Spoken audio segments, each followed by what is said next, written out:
এক বছর আগেও আমি আমার ডেইলি হিসাব নিকেশের জন্য ক্যাশবুক নামে একটা অ্যাপ ব্যবহার করতাম এবং কিছুদিন ব্যবহার করার পর সাডেনলি সেটাকে প্রিমিয়াম করে দেওয়া হয়। শুধুমাত্র হিসাব নিকেশের জন্য মাসে 500 থেকে 800 টাকা পেমেন্ট করা আমার জন্য কোনোভাবেই সুবিধাজনক মনে হয়নি। এরপর থেকে আমি কিছুদিন গুগল শিট এবং এক্সেল ব্যবহার করে আমার হিসাবটা রাখতাম, প্রতিষ্ঠানগুলোর হিসাবগুলো আমি সেখানে মেনটেন করতাম। বাট অনেকদিন ধরে একটা অ্যাপ্লিকেশনের সাথে অভ্যস্ত হওয়ার কারণে গুগল শিটে ম্যানুয়ালি ডাটা এন্ট্রি করা আমার কাছে অনেকটা ঝামেলা মনে হয়। এরপরে আমি গুগল শিটের অ্যাপি স্ক্রিপ্টটা খুঁজে পাই এবং সেটার মাধ্যমে আমি আমার ডেইলি এন্ট্রি শুরু করি। যেমনটা দেখতে পাচ্ছেন এটার মাধ্যমে এটা হচ্ছে আমার ডেইলি হিসাব নিকেশের জন্য একটা অ্যাপ আমি বানিয়েছি এবং এরপরে এখানে আমি হচ্ছে আমাদের ডিজিটাল প্রিন্টিং এর জন্য এই অ্যাপটা বানিয়েছি গুগল শিট ব্যবহার করে। এরপর এখানে আমাদের আইটি এর স্টুডেন্ট ম্যানেজমেন্টের জন্য এই অ্যাপটা বানিয়েছি এবং আমার বিজনেস নাসিজ ম্যানেজমেন্টের জন্য এই অ্যাপটা বানিয়েছি। দেখতে পাচ্ছেন যে একদম প্রফেশনাল ভাবে আপনি কোনো ধরনের খরচ ছাড়া শুধুমাত্র গুগল শিট এবং এআই ব্যবহার করে এই ধরনের অ্যাপগুলো আপনি বানিয়ে ফেলতে পারবেন, যেগুলো আপনার ডেইলি কাজগুলোকে অনেকাংশে সহজ করে দেবে। আপনি যদি অলরেডি ম্যানুয়ালি গুগল শিট ব্যবহার করে থাকেন অথবা এক্সেল ব্যবহার করে থাকেন, সো আজকের ভিডিওটা আপনার জন্য খুবই ইম্পর্টেন্ট। এই ভিডিওটা পুরোপুরি দেখলে আপনি আপনার প্রত্যেক দিনের যেই ডাটা এন্ট্রির জন্য যেই কাজগুলো আপনার করা লাগে, সেটা স্টক ম্যানেজমেন্ট হতে পারে, এরপর আপনার অর্ডার ম্যানেজমেন্ট হইতে পারে, স্টুডেন্ট ম্যানেজমেন্ট হইতে পারে, অথবা আপনার কোনো বিজনেস রিলেটেড ইনভেন্টরি ম্যানেজমেন্ট হইতে পারে। এই ধরনের যতগুলো বেসিক অ্যাপ্লিকেশন আছে সবগুলো আপনি বানিয়ে ফেলতে পারবেন শুধুমাত্র গুগল শিট এবং গুগল শিটের অ্যাপ স্ক্রিপ্ট ব্যবহার করে। এখানে কোনো কোডিং লাগবে না, পুরো কোডিং প্রসেসটা আমরা বিভিন্ন এআই টুলের মাধ্যমে করে ফেলবো। তো চলেন শুরু করি। তো গুগল শিট ব্যবহার করে এই ধরনের ওয়েব অ্যাপ্লিকেশন বানানোর জন্য আমরা হচ্ছে যেহেতু এটা এর মাধ্যমে বানাবো, প্রথমে আমাদের একটা ফর্ম লিখতে হবে। প্রম্পটটা আমরা হচ্ছে আপনি প্রথম নিজের মতো করে লিখবেন, লিখার পরে আপনি চ্যাট জিপিটি থেকে এটার একটা ভালো ভার্সন ক্রিয়েট করে নেবেন, যেখানে সে প্রত্যেকটা জিনিস আরও ডিটেলসে লিখবে। এখন আপনার কোন ধরনের ওয়েবসাইট লাগবে, মানে কোন ধরনের ওয়েব অ্যাপ্লিকেশন লাগবে, আপনি সেই ধরনের প্রম্পট দেবেন। লাইক আপনি যদি একটা স্টুডেন্ট ম্যানেজমেন্ট অ্যাপ বানাতে চান, সেখানে আপনার কী কী ফিচার থাকবে আপনি সেটা লিখে দিবেন। এবং আপনি যদি স্টক ম্যানেজমেন্ট অথবা অর্ডার ম্যানেজমেন্ট অথবা আপনি যে কোনো ধরনের, অথবা আপনি দৈনন্দিন আয় ব্যয় হিসেবের জন্য যদি কোনো অ্যাপ্লিকেশন বানাতে চান, সেখানে কী কী ফিচার থাকবে, কেমন চাচ্ছেন আপনি, সেই জিনিসটাকে চ্যাট জিপিটিকে লিখে দেন আপনি তাকে বলেন যে এই পুরো জিনিসটা আমি গুগল শিটের অ্যাপি স্ক্রিপ্ট ব্যবহার করে বানাবো, সো আমাকে ওইভাবে প্রম্পটটা লিখে দাও, সে সেভাবে লিখে দিবে। সো আমি প্রম্পটটা এখান থেকে লিখে নিলাম। দেন হচ্ছে এখানে আমাদেরকে যেতে হবে গুগল শিটে। আমরা গুগল শিটে চলে আসবো। এরপর এখানে প্লাস আইকন দিয়ে আমরা একটা শিট ক্রিয়েট করবো, আর এটার নাম আমরা লিখে দিতে পারি যে অর্ডার ম্যানেজমেন্ট অ্যাপ। সো এখন এই প্রম্পটটা আমরা কোথায় দিব, এটা আমরা যে কোনো এআই টুলে দিতে পারি। আমরা দিব হচ্ছে জেমিনাইতে। প্রম্পটটা এখানে পেস্ট করে দিব। সো অনেক সময় এমন হয় আপনি যখন একটা ওয়েব অ্যাপ্লিকেশন বানাতে যাবেন, সেখানে ডাটা স্টোর করার জন্য আপনার নতুন শিট ক্রিয়েট করতে হয়। হ্যাঁ, তো আমরা যদি একদম ব্ল্যাঙ্ক শিট এটা করতে চাচ্ছি, সেজন্য আমরা লাস্টে কিছু লাইন অ্যাড করে দেবো। কি লিখবো? বাংলাতে লিখি যে যদি এই অ্যাপ বানাতে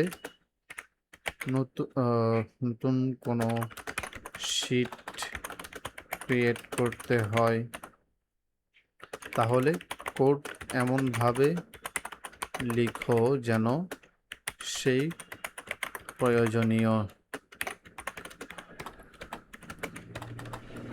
শিটগুলো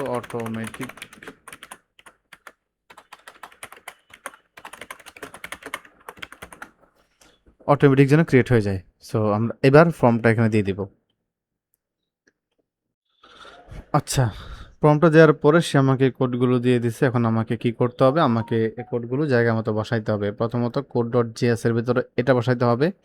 সো আমরা জাস্ট এটাকে এখান থেকে কপি করে নিব, আমাদের শিটে আসব, এখান থেকে এক্সটেনশনে যাব, অ্যাপ স্ক্রিপ্টে যাব। যাওয়ার পর এখানে কোড ডট জেএস যেই ফাইলটা আছে, সেখানে আগের ফাইলগুলোকে আমরা রিমুভ করে, মানে আগের কোডগুলোকে রিমুভ করে দেন যে কোডটা সে এখন আমাদেরকে দিল সেটা এখানে বসাই দেবো, জাস্ট এখান থেকে সেভ করে দেব। ওকে, সো আমরা এগুলো বসানো শেষ। দ্বিতীয়ত হচ্ছে কি, আমাকে আরেকটা ফাইল ক্রিয়েট করতে হবে, ইন্ডেক্স ডট এসটিএমএল। আমরা জাস্ট এখানে যাব, প্লাস আইকনে যাব, এখান থেকে এসটিএমএল সিলেক্ট করব, আর আমরা ইন্ডেক্স লিখে এন্টার দিলে একটা ফাইল ক্রিয়েট হয়ে যাবে। এখন সেখানে আমরা এই কোডটা বসাই দেব, এটাকেও সেভ করে দেব। দেন হচ্ছে আমাদের এখানে আরেকটা ফাইল আছে, এটা হচ্ছে এটাও HTML, বাকি javascript.html। তো আমরা জাভাস্ক্রিপ্ট লেখাটা কিন্তু কপি করে নিব, দেন এখানে প্লাস HTML সিলেক্ট করব, দেন এটা দিয়ে এন্টার দেব। এখন আমরা এখানে পরবর্তী যে কোডটা ছিল, সরি, এখানে এটা কপি করব অ্যান্ড এটাকে আগের কোডগুলো মুছে এটাকে এখানে বসাই দেব। সেভ। সো আপাতত আমাদের কাজ শেষ। আমরা এখানে আনটাইটেল লিখলাম, এটাকে আমরা চাইলে চেঞ্জ করে দিতে পারি যে অর্ডার ম্যানেজ।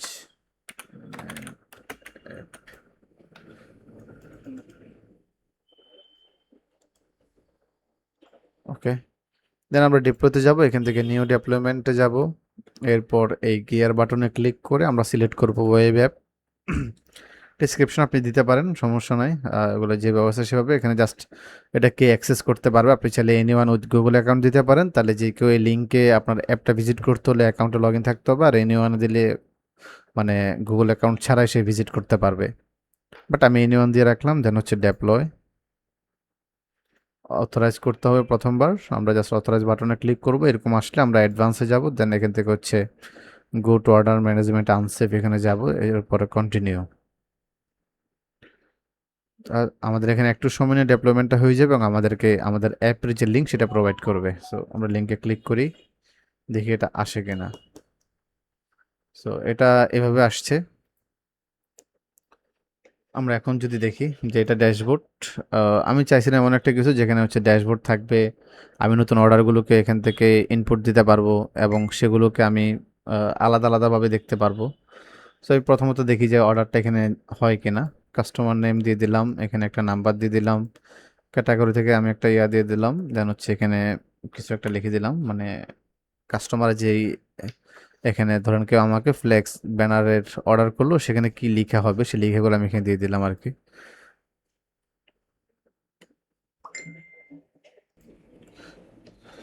So, এরপর আমি এখানে হচ্ছে টোটাল অ্যামাউন্ট, এখানে পেইড অ্যামাউন্টটা দিয়ে দিলাম যাতে ডিউ অ্যামাউন্ট এখানে দেখা যায়। এরপর সেভ, অর্ডারটা সেভ দেখাচ্ছে। এখন আমি যদি অর্ডার লিস্টে যাই,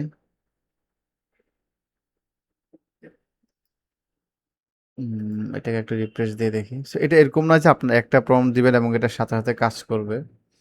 সো এটা অনেক সময় হতে পারে যে মানে প্রপারলি কাজ করতেছে না, এরকম হতে পারে। সো যেমনটা দেখতে পাচ্ছেন যে এখানে আমি যখন বাকি অপশনগুলোতে ক্লিক করতেছি অর্ডারে আসতেছে না, হিসেবে আসার কথা ছিল, কারণ এই যে এখানে অর্ডার আসতে গেলে কিন্তু এখানে আমাকে দেখা যাচ্ছে। সো আমি একটা কাজ করি, সেটা হচ্ছে এখান থেকে ডেভেলপমেন্টটা নতুন করে করি, হয়তো বা এটা একটা ইস্যু হতে পারে। আমরা এখান থেকে নিউ ডেভেলপমেন্টে যাই অ্যান্ড এখান থেকে যেটা যেভাবে আছে সেভাবে রাখি, এখান থেকে লিঙ্কে ক্লিক করি।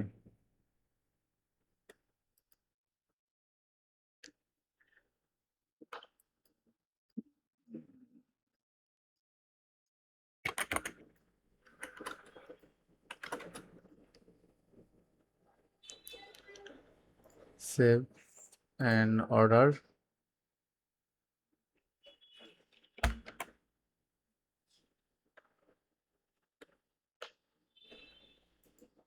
আচ্ছা, যাই হোক, এটা আসতেছে না। সো আমরা এখন কি করব, আমরা এখানে এসে বলবো যে অর্ডার লিস্ট শো হচ্ছে না, আমি অর্ডার ক্রিয়েট করার পরেও কিছুই আসে না। সো এটা জাস্ট সিম্পলি আমরা লিখলাম, হয়তো কোডে কোনো ইস্যু আছে। আমি চাইলে এই জিনিসগুলোকে স্কিপ করতে পারতাম, বাট সবগুলো জিনিস রাখতেছি কেন, কারণ আপনি যখন বানাতে যাবেন আপনাকে এই ধরনের প্রবলেম ফেস করতে হবে। সো এগুলোকে আপনি বলে বলে ঠিক করে নিতে হবে আর কি। কিছু একটা মিস ছিল। সো আমরা দেখতে পেলাম কোড ডট জিএস যে ফাইলটা ছিল সেটাকে আপডেট করে দিছে। এবং ইনডেক্স ডট এসটিএমএল সেটাকেও সে আপডেট করছে। আমরা দুইটা ফাইলে আপডেট করতে হবে। এখন এটাকে কপি করে নিলাম, দেন এটাকে এখানে বসাই দিব। সো কোথায়, এই যে এখানে, এটা এখানে বসাবো, দেন সেভ। এরপরে এসটিএমএলটাকে আমরা এখান থেকে নেব, নেওয়ার পর এখান থেকে ডিলিট করে এটাকে এখানে বসাই দিব।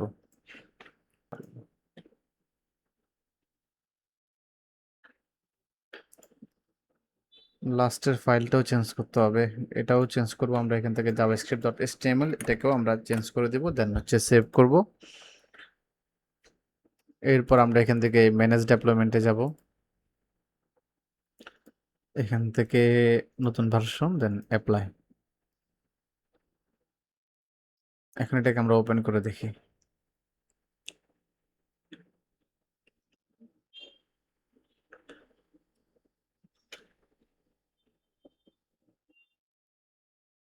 এখন লোডিং হচ্ছে বাট আসতেছে না। সো আমরা একটু রিফ্রেশ দিয়ে দেখি যে এটা আসবে কিনা। অর্ডারগুলো শো করতেছে না। সো আমরা আরেকটা অর্ডার ক্রিয়েট করে দেখি। হইতে পারে যে আগের অর্ডারগুলো আসতেছে না।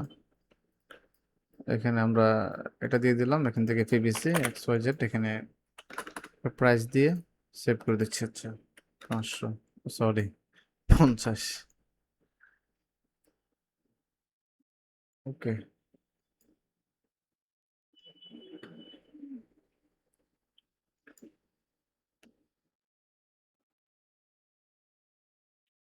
ড্যাশবোর্ডে ঠিকই আসতেছে বাট অর্ডার লিস্টের ভিতরে এখনো কোনো অর্ডার আসতেছে না। নতুন অর্ডার ড্যাশবোর্ডে যোগ হচ্ছে কিন্তু অর্ডার লিস্টে আসতেছে না।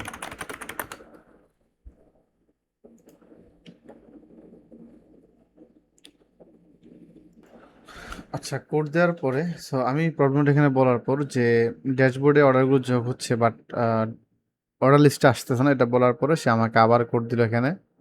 আমি দুইটা কোডকে কপি করলাম এবং এখানে এসে বসালাম দুইটাকে বসানোর পর আমি নিউ ডেপ্লয়মেন্ট করার পর দেখতে পারলাম যেটা সেটা হচ্ছে অর্ডারগুলো এখানে আসতেছে এখন। এই যে এখানে দেখা যাচ্ছে অর্ডারগুলো। তো এখানে অনেকগুলো অপশন আছে। আমি যদি এখন অর্ডার লিস্টে যাই, কিছু ইস্যু এখানে আছে অবশ্য। যে আমি অর্ডার লিস্টে ক্লিক করলাম, যখন যে আমি অর্ডার লিস্টে আছি এটা বোঝা যাচ্ছে না। মানে সিলেক্টেড পেজটা এখানে বোঝা যাচ্ছে না। মানে কোন সেকশনটা আমি এখন সিলেক্ট করে রাখছি এটা বোঝা যাচ্ছে না। এটা আমাদেরকে ফিক্স করতে হবে এবং এখান থেকে আমি যদি কোনো একটাকে মার্ক আজ কমপ্লিট করি, যেমন এগুলো সব পেন্ডিং স্ট্যাটাস আছে, ধরলাম এটা আমার কমপ্লিট। ওকে,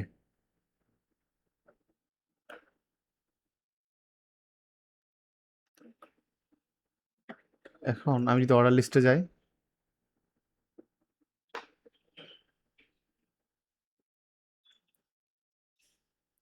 সবগুলো অর্ডার সেম জায়গায়তে দেখাচ্ছে এবং আমি যদি মার্ক অ্যাজ ডেলিভার্ডও দেই, আশা করি এটাও এখানেই থাকবে। সো আমি যেটা চাচ্ছি সেটা হচ্ছে এখানে অর্ডার লিস্টে আমি যখন আসবো তখন অল অর্ডারের ভিতরে সবগুলো অর্ডার দেখা যাবে, পেন্ডিংয়ের ভিতরে পেন্ডিংগুলো দেখা যাবে, ডেলিভারির ভিতরে ডেলিভারিগুলো দেখা যাবে, কমপ্লিটগুলোতে কমপ্লিটগুলো দেখা যাবে। মানে ধরেন এই অ্যাপটাতে আমাদের স্টাফগুলো আসবে, আসার পর সে দেখবে কোন কোন অর্ডার পেন্ডিং আছে, সেগুলো কাস্টমারের সাথে হোয়াটসঅ্যাপে কন্ট্যাক্ট করে অর্ডারটা কমপ্লিট করে ফেলবে। কমপ্লিট হয়ে গেলে তখন সে মার কাজ কমপ্লিট দিয়ে দিবে। এখন যখন এটা আমাদের শপ থেকে ডেলিভার হবে তখন ডেলিভার যে কমপ্লিট অপশনটাতে গিয়ে সেটাকে ডেলিভার করে দিবে। তাহলে আমরা যে একটা প্রগ্রেসের ভিতর থাকতে পারবো যে আমাদের অর্ডার কয়টা ডেলিভার কয়টা পেন্ডিং সেটা দেখা যাচ্ছে। তবে ড্যাশবোর্ডটা এখানে কাজ করতেছে ঠিক মতোই, যে কয়টা পেন্ডিং আছে কয়টা ডেলিভার। আমরা প্রথমে এই জিনিসটাকে কারেকশন করি। কারেকশনগুলো আমরা জাস্ট এখানে লিখে রাখতে পারি যে কারেকশন সাইড বার কোনটা সিলেক্টেড বা অ্যাক্টিভ সেটা বোঝা যাচ্ছে না, এটা একটা কারেকশন হবে। দ্বিতীয়ত হচ্ছে অর্ডার লিস্টের ভিতরে all order, pending order, complete order,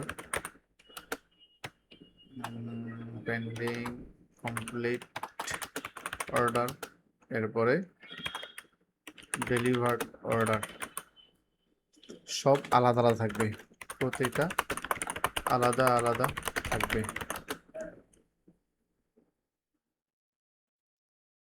এই দুইটা আপাতত করার পরে পরে আরো কিছু কারেকশন আমরা এখানে করব। জাস্ট সিম্পল কারেকশন দিচ্ছি, তাহলে সে আসলে এগুলো ইজিলি করে ফেলতে পারবে। আচ্ছা, আমরা কারেকশন দুইটা দেওয়ার পরে সে দুইটা ফাইলের জন্য নতুন কোড দিয়েছে আমাকে। আমরা যেটা করব সেটা হচ্ছে index.html এই কোডটা বসাবো। আগের কোডগুলোকে রিমুভ করে index.html এখান থেকে এটা বসাই দিব এবং জাভাস্ক্রিপ্ট.html সেখানে ভিতরে এই কোডটা বসাবো।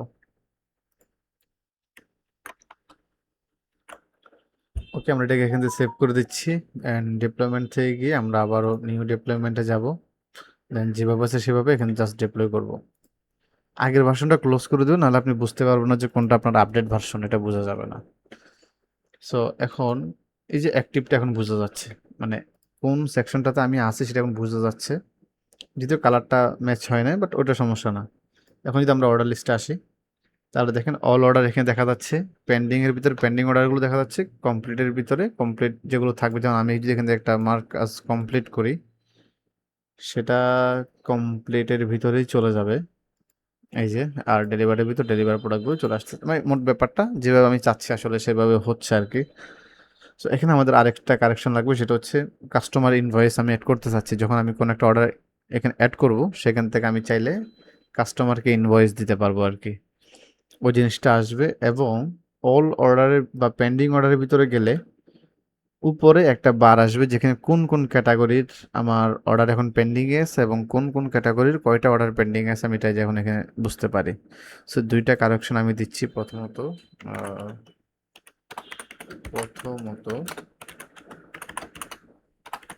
ইনভয়েস সিস্টেম থাকবে, আমি অর্ডার এন্ট্রি করার পর কাস্টমারকে ইনভয়েস দিতে পারবো।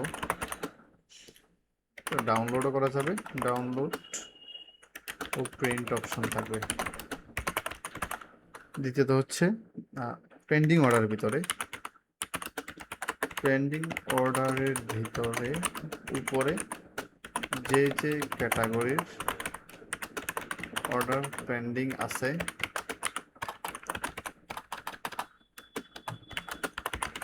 সব সেই ক্যাটাগরিগুলো শো করবে, বাটন শো করবে এবং ক্যাটাগরির নামের সাথে ব্র্যাকেটে নামের সাথে সুন্দর করে ওই ক্যাটাগরির কয়টা অর্ডার পেন্ডিং সেটাও দেখা যাবে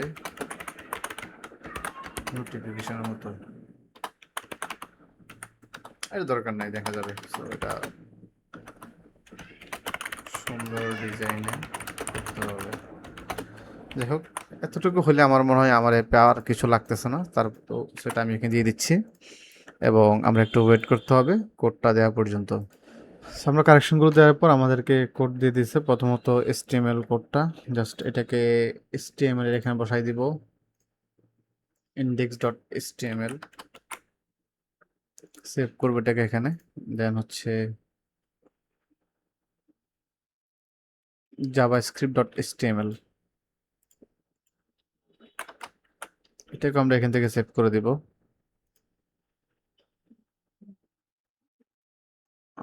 ওকে, সো এখন আমরা যদি এটাকে ডেপ্লয়মেন্ট থেকে নিউ ডেপ্লয়মেন্টে যাব, জাস্ট এটাকে ক্লোজ করে দেব।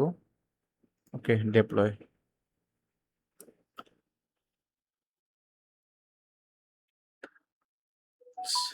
অর্ডার লিস্টে আসলাম, এখান থেকে সবগুলো অর্ডার দেখা যাচ্ছে। আচ্ছা, ইনভয়েসটা এখান থেকে এইভাবে দিচ্ছি। ওকে, আমি যদি প্রিন্টে যাই, প্রিন্ট করা যাচ্ছে। ওকে, এটা চলবে, সমস্যা নয়। আপনি চাইলে এটাকে আরও আপডেট করতে পারবেন আর কি। এরপর আমরা পেন্ডিংয়ে যদি যাই, এখানে আমাদের একটা অর্ডার আছে, সেটা হচ্ছে পিভিসি সাইন। তো সেই হিসেবে এখানে একটা অর্ডার পেন্ডিং দেখাচ্ছে। সো এটা আমি যেভাবে চাইছি সেটা সেভাবেই আসছে।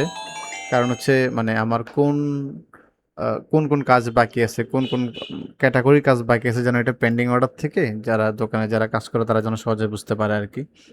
আমি চাইলে এখান থেকে আবার ড্রপ ডাউন থেকে দেখতে পারবো, কমপ্লিট অর্ডারগুলো এখানে দেখা যাচ্ছে, ডেলিভারিগুলো এখানে দেখা যাচ্ছে। এবং ড্যাশবোর্ডে যাওয়ার পরে আমার হচ্ছে এখানে কোন কয়টা অর্ডার ডেলিভার, টোটাল রেভিনিউ কত, টোটাল কয়টা অর্ডার, কয়টা পেন্ডিং, কয়টা ডেলিভার এবং কোন সেক্টরে অর্ডারগুলো এখন অবস্থায় আছে, পেন্ডিং অবস্থায় আছে, সেটা আমি দেখতে পাচ্ছি। সো এটা এখন বেসিক অবস্থায় আছে। আপনি চাইলে এটাকে ডিজাইন আরো অনেক সুন্দর করতে পারেন। এটা গ্রাফটাকে আপডেট করতে পারেন। কালারগুলো আপনি নিজের মতো করে করতে পারেন। এখানে লাইট ডার্ক মোড এড করতে পারেন বা এখানে আপনি আপনার মন মতো করে পুরো জিনিসগুলো আরো অনেক কিছু এখানে আপনি যোগ করতে পারেন। সো সেগুলো আপনি আপনার মতো করে নিবেন। আপাতত আমরা জাস্ট আপনাকে প্রসেসটা দেখালাম যে আসলেই গুগল শিট ব্যবহার করে এবং এআই এর হেল্প নিয়ে আপনি চাইলে কত সুন্দর একটা ওয়েব অ্যাপ্লিকেশন বানাতে পারেন যেটা আপনার ডেইলি লাইফে কাজে আসবে। সো এখন এই যে লিঙ্কটা এটা হচ্ছে আমাদের অ্যাপ্লিকেশন লিঙ্ক। এটাকে আপনি কোনো একটা জায়গাতে সেভ করে রাখবেন। সো এটা লিঙ্কটা অনেক বড়, এটা আপনি মুখস্থ রাখা তো অবশ্যই সম্ভব না। আপনি কোনো একটা জায়গায় সেভ করে রাখবেন, সেখান থেকে আপনি যেমন আমাদের এই যে প্রতিদিন আয় ব্যয়ের হিসাবের জন্য এটা, এরপরে স্টক ম্যানেজ আমাদের বিজনেসের স্টক ম্যানেজমেন্টের জন্য এটা, এই যে এটা আমরা হচ্ছে গুগল শিট দিয়ে বানিয়েছিলাম এটা। এরপরে এখান থেকে হচ্ছে আমাদের প্রত্যেক দিনের খরচের আয় ব্যয় সেটা আমরা এখান থেকে করছিলাম। এবার আপনি এখান থেকে ড্যাশবোর্ডে গেলে আরেকটা পেজ ওপেন হবে এবং সেখানেও পুরা মাসের খরচ পিডিএফটি সহ সব কিছু আমরা এখানে আছে, যেটা তাও এই গুগল শিট দিয়ে বানানো। তো আপনি যেটা বুঝতে পারছেন যে এটা আসলে কিভাবে কাজ করে, এবং এই লিঙ্কটা আপনি শর্ট করতে চাইলে আপনি জাস্ট গুগলে শর্ট ইউআরএল লিখে এখান থেকে ওয়েবসাইটটাতে ভিজিট করতে পারেন। দেন এখানে বড় লিঙ্কটা পেস্ট করে কাটে ক্লিক করলে আপনাকে একটা শর্ট ইউআরএল দিয়ে দেবে। জাস্ট এটা আপনি কপি করে রাখলেন, যে কোনো জায়গায় আপনি এটা পেস্ট করলেন। সো এই গুগল শিটের অ্যাপ স্ক্রিপ্টে ব্যবহার করে আপনি অনেক ধরনের কাজ করে ফেলতে পারেন। আমরা যে একটা বেসিক আইডিয়া নিই যে গুগল শিট অ্যাপ স্ক্রিপ্ট ব্যবহার করে কি কি অ্যাপ বানানো সম্ভব। আপনি কিন্তু একটা আইডিয়া পাবেন যে কি কি বানানো সম্ভব। Order management, customer database, invoice generator, কত কিছু এখানে মানে একটা অ্যাপ, একটা ওয়েব অ্যাপ্লিকেশনে যত কিছু থাকে মোটামুটি অনেক কিছু আপনি এটা দিয়ে করে ফেলতে পারবেন। সো আমার কাছে মনে হচ্ছে যে আপনি যে প্রত্যেকদিন গুগল শিট ওপেন করেন অথবা এক্সেল ওপেন করেন, এক্সেল ওপেন করে আপনার প্রত্যেকদিনের হিসাব হোক, আপনার ইনভেন্টরি ম্যানেজমেন্ট হোক, অথবা আপনার প্রতিষ্ঠানের আয় ব্যয়ের খরচ হোক, এগুলোকে ম্যানুয়ালি এন্ট্রি করার চাইতে আপনি যদি একটা এটাকে অ্যাপ ড্যাশবোর্ড পেয়ে যান, যেখান থেকে আপনি খুব সুন্দরভাবে এন্ট্রি করতে পারতেছেন, নিজের মতো করে ফাংশন অ্যাপ্লাই করতে পারতেছেন, পুরো জিনিসটাকে একটা অ্যাপ্লিকেশন ভাইব দিতে পারতেছেন, এটা আপনার জন্য আরও অনেক বেশি এফিশিয়েন্ট হবে এবং এটা আপনার কাজের স্পিডকে বাড়াবে। সো আজ এই পর্যন্ত, আশা করছি এই ভিডিওটা আপনাদের জন্য অনেক হেল্পফুল হবে।